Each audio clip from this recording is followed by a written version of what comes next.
Hello बच्चों, question states that a given prism of light suffer minimum deviation in equilateral prism P. Additional prism Q and R of identical shape and material are now added to P as shown in the figure. The ray will suffer greater deviation, no deviation, same deviation and total internal reflection. तो first question में हम बात करेंगे key concept की. Now key concept for this question. Key concept में जैसे कि हम जानते हैं for condition of minimum deviation.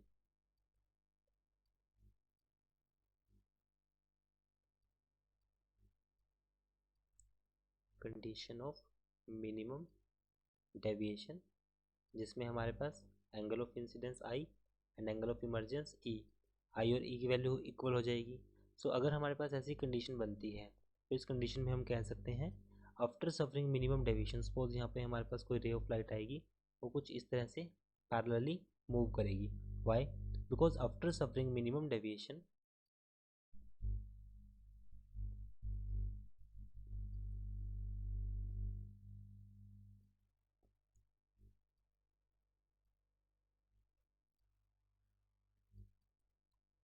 after suffering minimum deviation they became parallel to the base of system.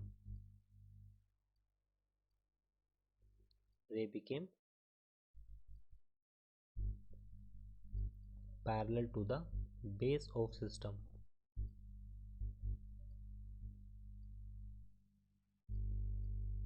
So as prism Q and R, जो हमारे पास prism Q और R है, as prism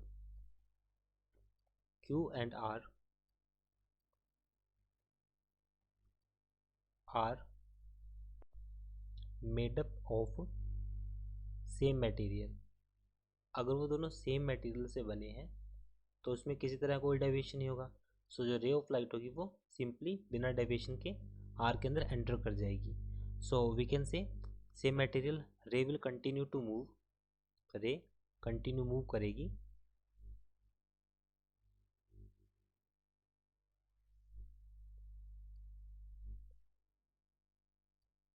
रे will continue to move parallel to the base of this prism. Parallel to the base of prism.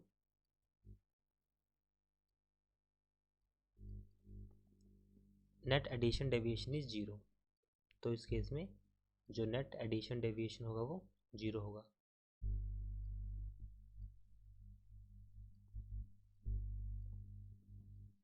तो इस case में कोई deviation नहीं होगा. सो हम बोल सकते हैं कि there will be no deviation. So right answer is option B. I hope solution is understandable. Thank you.